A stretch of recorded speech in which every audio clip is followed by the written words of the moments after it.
ఓం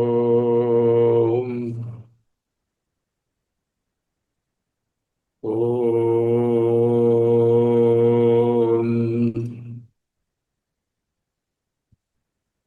ఓం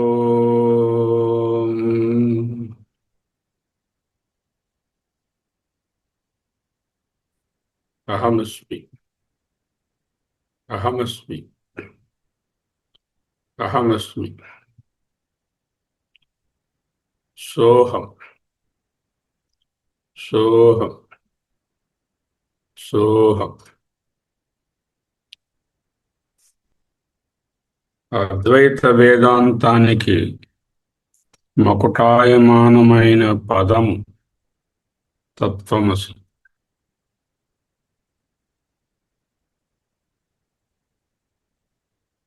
జగన్మిథ్యా ప్రకరణాన్ని, 4వ ప్రకరణాన్ని ముగించుకున్నాం. ఈ మహావాక్యరత్న ప్రభావళిలో 20 ప్రకరణాలు, 20 అధ్యాయాలు, చాప్టర్స్ ఉన్నాయి. 4 చాప్టర్స్లో ఉన్న మహావాక్యాలను మనం అనుసంధానం చేసుకొని చక్కగా వాటిని నిధిధ్యాసనం చేసుకున్నాం. ఈనాటి నుంచి ఉపదేశ వాక్య ప్రకరణం. ఉపదేశ వాక్యాలు మనకే ఉపదేశం వరకు కాదు.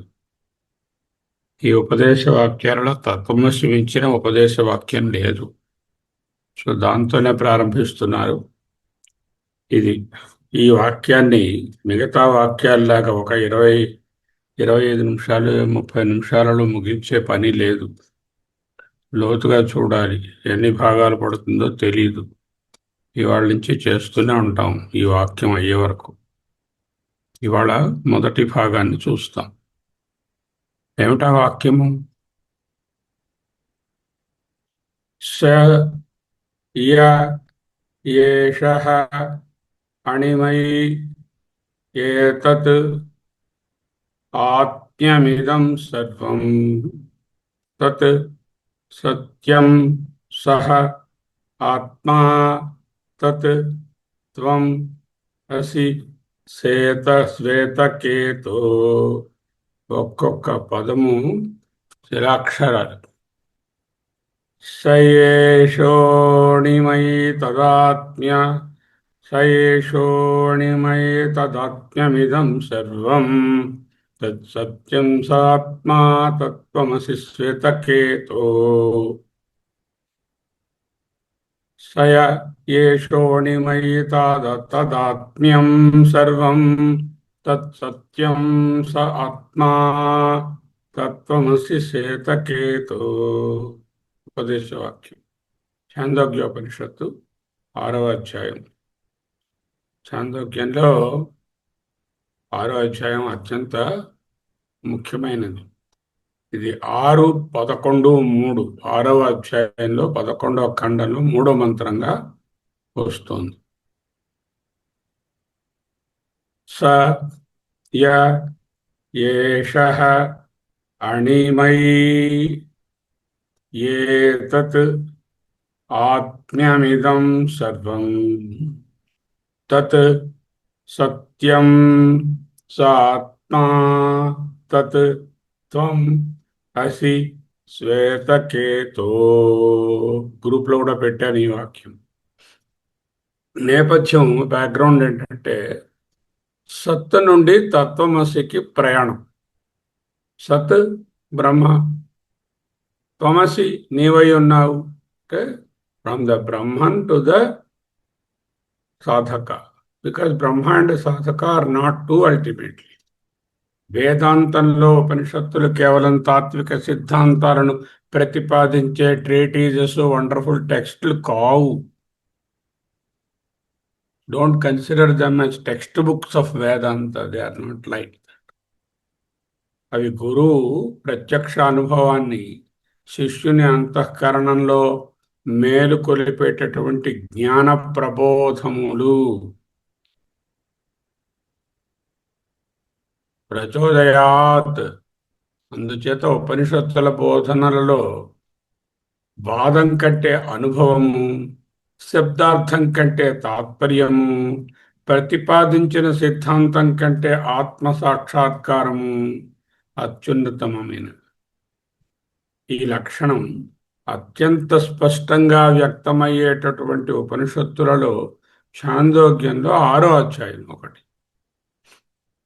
నేపథ్యంలో ఉద్దాలక అరుణి అనే మహానుభావుడు తన కుమారుడు శిష్యుడు అయినటువంటి శ్వేతకేతువునకు ఆత్మవిద్యను ఉపదేశిస్తున్నారు. సంభాషణ ఒక తండ్రి తనయుని మధ్య జరిగే సంభాషణ కాదు, ఒక మేల్కొనినటువంటి మహాద్రష్టకు ప్రపంచానికి మధ్య జరిగే సంభాషణ. ఈ ద్రష్ట ఉద్దాలకుడు అరుణికి చెప్పడం లేదు, ఉద్దాలకారుని తన పుత్రుడు శ్వేతకేతువుకి చెప్పటం లేదు, సకల మానవాళికి ప్రబోధం చేస్తున్నారు. It is a great proclamation by great envisionary Uddalaka. పరమార్థ దృష్ట్యా గురు అజ్ఞాన ఆవృతుడైనటువంటి జీవుడికి, అంటే సకల ప్రపంచంలో ఉన్న జీవరాశులకు తన స్వరూపాన్ని బోధించే, బ్రహ్మ విద్యను ప్రసాదించే శాశ్వతమైన నిరంతరమైన ఒక ఉపదేశం తత్వమసి. శ్వేతకేతువు వేదాలను అభ్యసించి చాలా తెలుసుకున్నాను, నాకు ఇప్పటికే అన్నీ తెలిసిపోయాయి అని మనలాంటి గర్వంతోనే ఆయన కూడా ఇంటికి వచ్చారు. శ్వేతకేతువు ఏం తక్కువ వాడు కాదు. ఆయన సకల వేదశాస్త్రాలను పఠించి క్షుణ్ణంగా అధ్యయనం చేసి తలలో నిలుపుకొని మస్తిష్కంలో విజ్ఞానంగా పెట్టుకుని ఉన్నటువంటి మహానుభావుడు. ఆయన చాలా గర్వంగా ఉన్నాడు. ఎందుకంటే నాకు 2 మొక్కలు వస్తేనే అప్పుడే ఆకాశం అంత ఎత్తు గర్వం ఏర్పడిపోయింది. ఆయనకి అన్ని తెలిస్తే మరి ఎంత గర్వం ఉంటుందో. అతనిలో శాస్త్రజ్ఞానం ఉన్నప్పటికీ ఆత్మజ్ఞానం లేదు.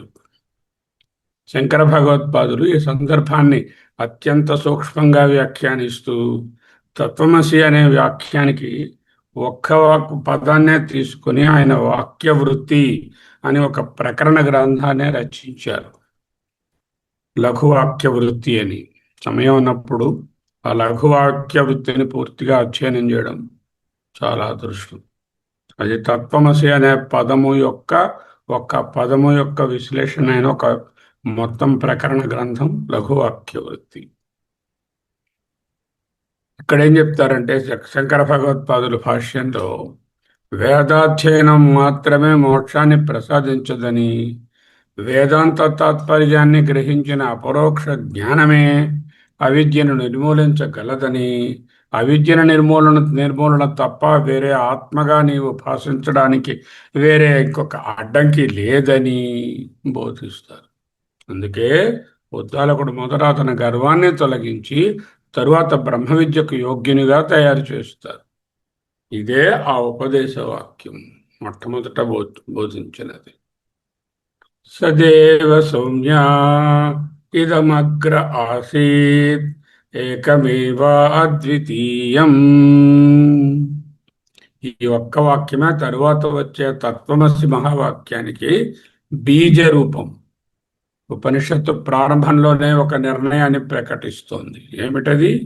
సృష్టికి పూర్వము, సృష్టి జరిగినప్పుడు, సృష్టి తరువాత ఉన్నది ఒక్కటే సత్ మాత్రమే, రెండవది లేదు. ఏకమేవా అని చెప్పడము సంఖ్యాపరమైన ఏకత్వం కాదు. అద్వితీయమని చెప్పడం సకల ద్వైత విభాగాలను పూర్తిగా నిరాకరించడం.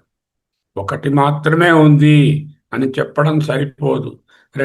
రెండవదిగా నిలిచే స్వతంత్ర సత్తా ఏదీ లేదని స్పష్టపరచడానికే అద్వితీయం అనే పదాన్ని ఉపనిషత్తు ప్రయోగించింది. శంకర భగవత్పాదులు ఈ పదంపై వ్యాఖ్యానిస్తూ, ఏ పదంపై?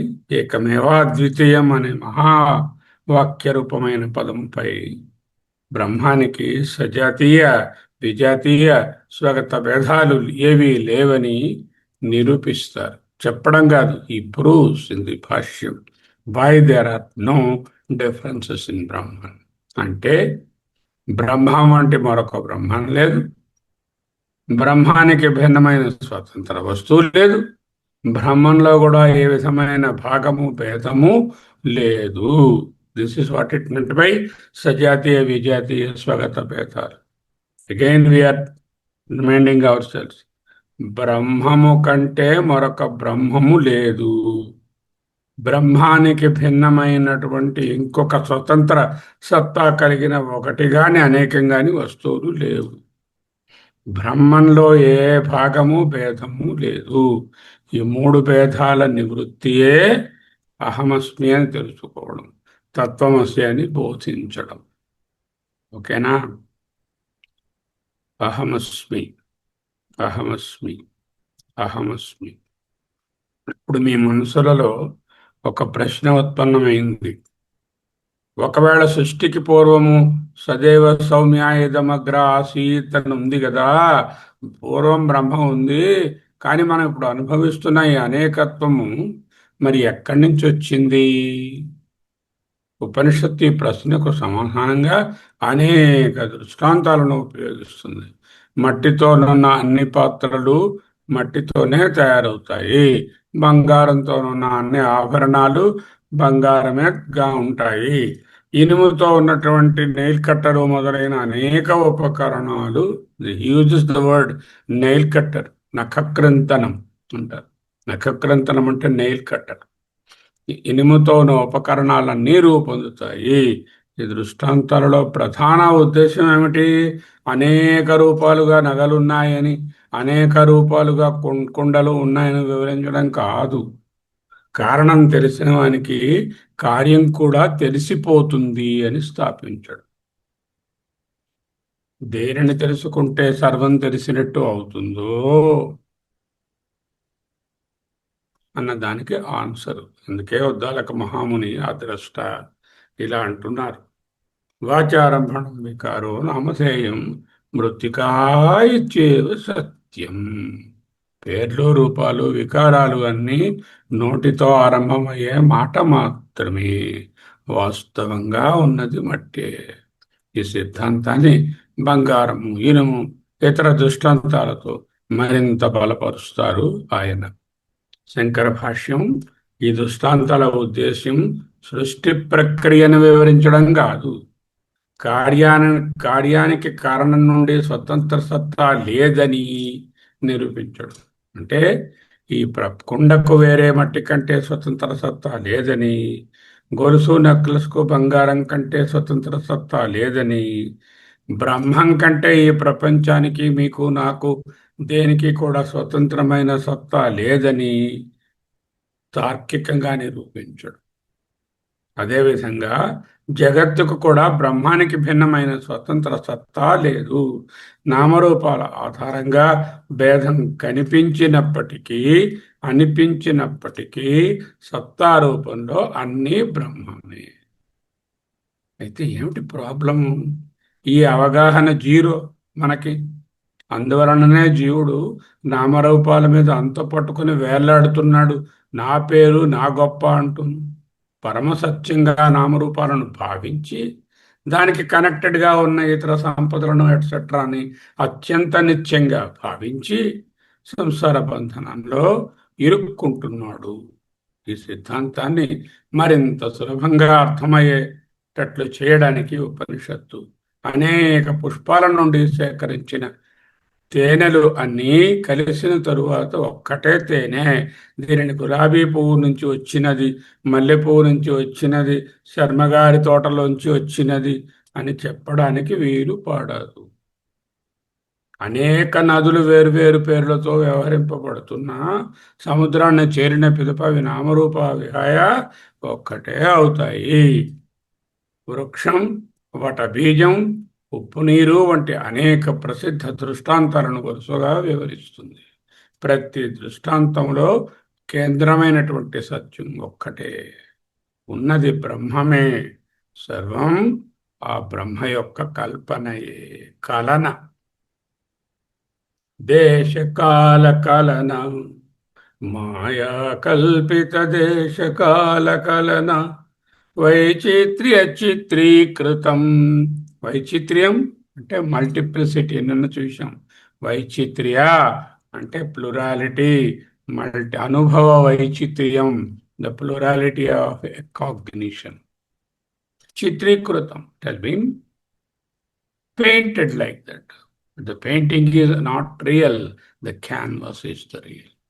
తేనె దృష్టాంతంలో అనేక పుష్పాల నుండి సేకరించిన రసాలు తేనెలో కలిసిన తరువాత తమ ప్రత్యేకతను ప్రకటించుకోలేవు.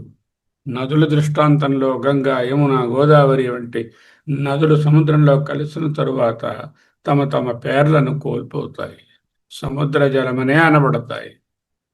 వృక్ష దృష్టాంతంలో కొమ్మలు ఎండిపోవచ్చు, ఆకులు రాలిపోవచ్చు, కానీ జీవశక్తి ఉన్న వృక్షము నిలిచే ఉంటుంది. వటబీజ దృష్టాంతంలో సూక్ష్మమైన బీజంలో కనబడనంత సున్నితమైన శక్తి మహావృక్షంగా అడయారు మర్రి చెట్టంతగా అయ్యేటటువంటి శక్తి అక్కడే నిలిచి ఉంది. ఉప్పు నీటి దృష్టాంతంలో నీటిలో కలిగినటువంటి ఉప్పు బొమ్మ కనిపించదు, అయినప్పటికీ ప్రతి బిందువులో దాని రుచి అనుభవం అవుతుంది. ఈ దృష్టాంతాల అన్నిటి గమ్యము బోధన ఒక్కటే, సత్యం ఇంద్రియ గోచరం కాకపోయినా అది సమస్త అనుభవాలకు ఏకైక ఆధారం. సత్యం ఇంద్రియ గోచరం కాదు, మనస్సుతో చూడలేరు, తెలుసుకోలేరు. అయితే అంత మాత్రాన తెలుసుకోవలసిన సత్యం ఏమిటంటే సమస్త అనుభవాలకు అదే ఆధారం. ఈ సందర్భంలో 6:11, 3 మంత్రంలోని వాక్యం స ఏష సయ ఏషో అణిమా. ఇవాళ వాక్యంలో ఏమున్నది? ఫస్ట్ వర్డ్ స ఏష, స య ఏష అణిమా, సయ ఏషో అణిమా అనుంది. ఆ మాట మొట్టమొదటి మాట అత్యంత ప్రాముఖ్యతను ఈ నేపథ్యంలో ఈ మాట సంతరించుకుంటుంది. అణిమా అంటే ఏమిటి? ఒక పరిమాణాన్ని సూచించదు, అణువు అంటూ సూచించదు. అణిమ అంటే అణురూపమైనది అని అర్థము, వాచ్యార్థం. అంటే అణిమ అంటే పరిమాణాన్ని, గరిమ అంటే ఇంకా పెద్దది అనే ఉద్దేశాన్ని. అణోరణీయాన్ మహతో మహియాన్ అనే పదముల వ్యాఖ్యానము, శంకరుల వ్యాఖ్యానం ఏమిటంటే అప్రమేయము, కొలతలు లేనిది, ఫిజికల్ వస్తువులాగా ఏ కొలతలకు అందనిది, అత్యంత సూక్ష్మత్వాన్నే అణిమ అనే దాంతో చూపిస్తున్నారు. సూక్ష్మం అంటే చిన్నదని కాదు, సూక్ష్మం అంటే బోధనలో అర్థం చేసుకోవడానికి అతి కష్టము. ఆయన బోధనలు అతి సూక్ష్మము. అంటే చిన్న బోధనలు 1 సెకండే చెప్పారని కాదు, చాలా లోతైనవి, అంత సులభంగా అర్థం కావు. ఇంద్రియ మనసుకు అగోచరమైనవి, ఇంద్రియాలకు అతీతమైనవి అని చెప్పడమే అణిమ అనే పదంలో ఉండే అత్యంత ప్రాధాన్యత. కంటికి కనిపించకపోవడం వలన అది లేదని కాదు. ఎందుకు బ్రహ్మము కనిపించటం లేదు మీకు? వెతికినాను, కంటికి కనిపించట్లేదు కాబట్టి అది లేదనడం కాదు, దానివల్లనే కనిపించే సమస్తం కనపడుతోంది. దేన్నైతే వెతుకుతున్నావో ఆ వెతకడం దాని వలనే చేస్తున్నావు. దేంతో చేస్తున్నావు? కళ్ళతో వెతుకుతున్నావు, చేతులతో వెతుకుతున్నావు, ఇంద్రియాలతో వెతుకుతున్నావు. ఆ బ్రహ్మము వలననే, ఆ చైతన్యం వలననే, ఆ తత్వ వలననే ఈ వెతకడం కూడా జరుగుతుంది. చేత వెతికే నీవే, వెతుకుతున్నటువంటి బ్రహ్మము, వెతుకుతున్నది వేరే లేదు. దశముడు కథ మీ అందరికీ తెలిసే ఉంటుంది. తొమ్మండుగురు లెక్క పెడుతున్నాడు, 10వ వాడిని వాడు లెక్క పెట్టుకుంటున్నాడు. ఆ దశముడే వీడు, ఆ దశముడే ఈ తొమ్మండుగురిని లెక్క పెడుతున్నాడు. తొమ్మండుగురు వేరే లేరు. దశముడు కథలో అదే చెప్తారు దృష్టాంతంలో. అందువల్ల బ్రహ్మం ఒక వస్తువు కాదు, నానోమాక్ట్. అన్ని వస్తువుల ఉనికికి ఆధారమైనటువంటి సత్తాస్ఫూర్తి. అది ఒక జ్ఞేయం కాదు, సకల జ్ఞేయాలను ప్రకాశింపచేసే నిర్విశేష జ్ఞాన స్వరూపం. ఈ విషయాన్ని కేనోపనిషత్తు అత్యంత గంభీరంగా ప్రకటిస్తుంది. యచక్షుషాన పశ్యతి ఏన చక్షుంషి పశ్యతి. కన్ను దానిని చూడలేదు, కానీ కన్ను చూడడానికి గల కారణం అదే. కఠోపనిషత్తు ఇదే విషయాన్ని అశబ్దం, అస్పర్శం, అరూపం, అవ్యయం అని చెప్తుంది.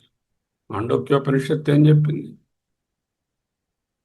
నా అంతఃప్రజ్ఞం నా బహిష్ప్రజ్ఞం నా ఉభయతః ప్రజ్ఞం నా ప్రజ్ఞం నా ప్రజ్ఞం అచింత్యం అవ్యవహార్యం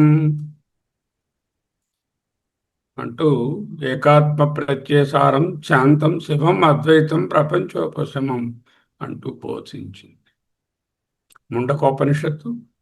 అదృశ్యం అగ్రాహ్యం అవర్ణం అంటూ పేర్కొంటుంది. సమస్త ఉపనిషత్తు వాక్యాలు ఏషో అణిమ అనే ఒక్క పదము యొక్క విస్తృత వ్యాఖ్యానాలే. స యహ సహ యహ ఏదైతే ఏష ఇక్కడుంది, ఎక్కడో లేదు. ఏష very near. Esha is nearness. Okay, ఏష అణిమా అనే ఒక్క పదానికి విస్తృత వ్యాఖ్యానాలు. అయితే ఈ సూక్ష్మమైన బ్రహ్మము జగత్తుకు ఎంతో దూరంగా ఎక్కడో ఆవల సప్త సముద్రాల వెనుక అనేక లోకాల పైన ఉన్నదనేటటువంటి అవ్యక్త తత్వము కాదు. అందుకే ఉపనిషత్తు వెంటనే చెప్తుంది, ఏతద్ ఆత్మ్యమిదం సర్వం. ఏషః సహ యః సహ ఏషః అణిమా. అత్యంత సూక్ష్మమైనది. ఏతత్ ఇది ఏ ఆత్మ్యం సారం. దేనికి? ఇదం సర్వం.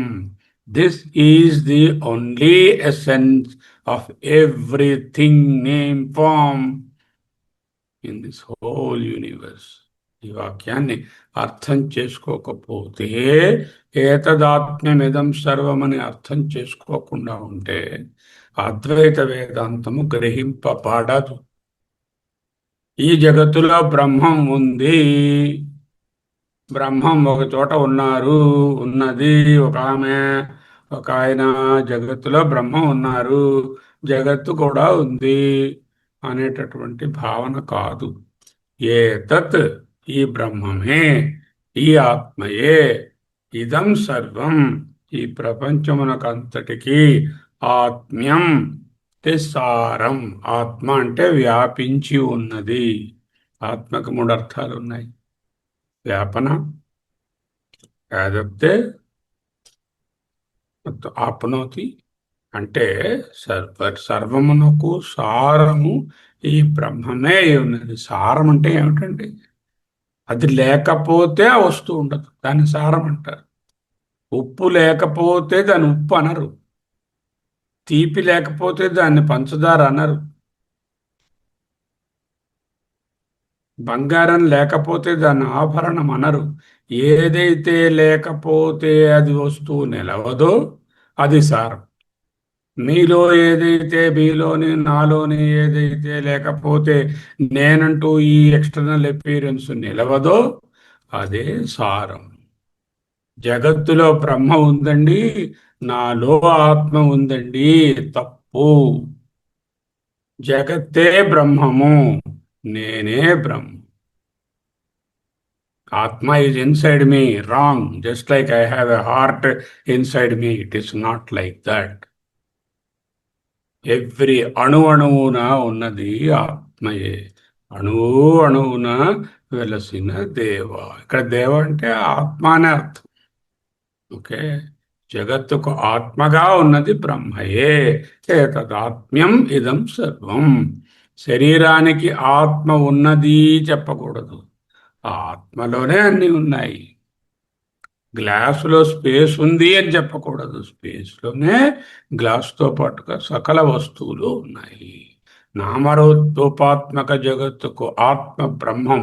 శరీరం ఆత్మ లేక నిలబడలేదు. బ్రహ్మ సత్తాయే జగత్తుకు సత్తా. ప్రతి వస్తువు ఉంది అనడంలో ఆ ఉంది ఏది? బ్రహ్మమే. ఈ దృష్టిని అర్థం చేసుకుంటున్నప్పుడు బ్రహ్మ సత్యం అనేటటువంటిదే తెలుస్తుంది. కనపడుతున్నదంతా జగద్రూపంగా వ్యాపించి ఉన్నది, అనేకంగా కనపడుతున్నది. చిత్రీకృతం అంతా మిథ్యా. ఇదే బ్రహ్మ సత్యం, జగన్మిథ్య.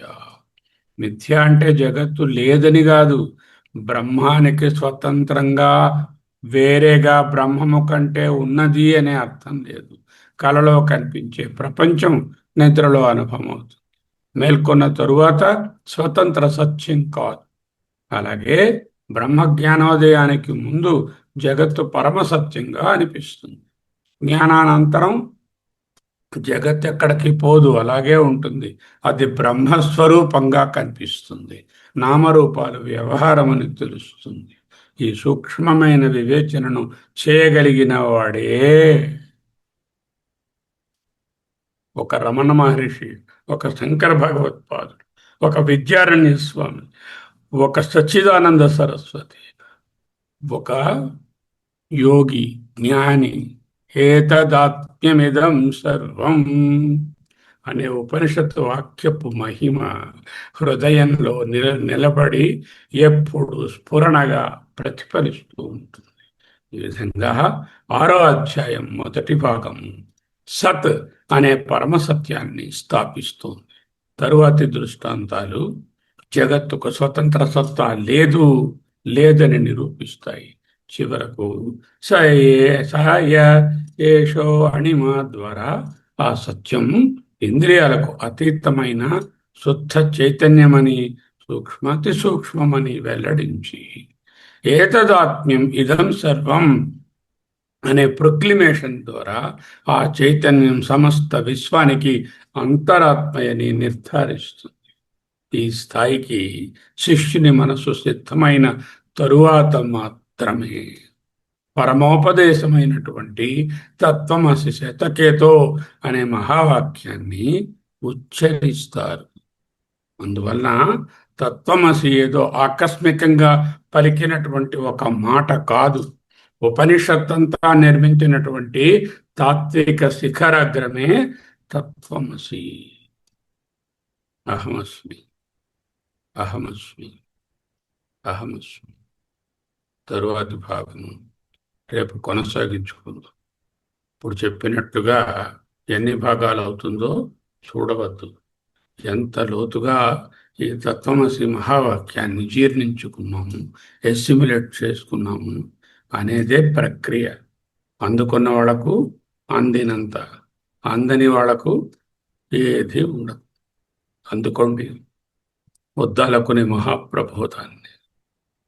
అహమస్మి, అహమస్మి, అహమస్మి, అహమస్మి, అహమస్మి, అహమస్మి, అహమస్మి. సోహం, సోహం, సోహం, సోహం, సోహం, సోహం, సోహం, సోహం, సోహం, సోహం, సోహం. స య ఏషో అణిమ ఏతదాత్మ్యం ఇదం సర్వం తత్సత్యం సాత్మా తత్వమసి శ్వేతకేతో. అహమస్మి, అహమస్మి, అహమస్మి, అహమస్మి, అహమస్మి, అహమస్మి, అహమస్మి.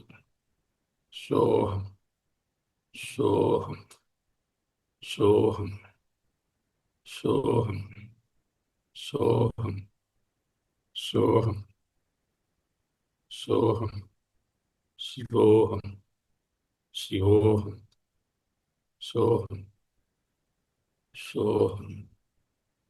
అహమస్మి, అహమస్మి, అహమస్మి, అహమస్మి, అహమస్మి, అహమస్మి, అహమస్మి, అహమస్మి, అహమస్మి, అహమస్మి, అహమస్మి, అహమస్మి. సోహం, సోహం, సోహం, సోహం, సోహం, సోహం. శివోహం, శివోహం, శివోహం. सोहम सोहम। स्वस्ति।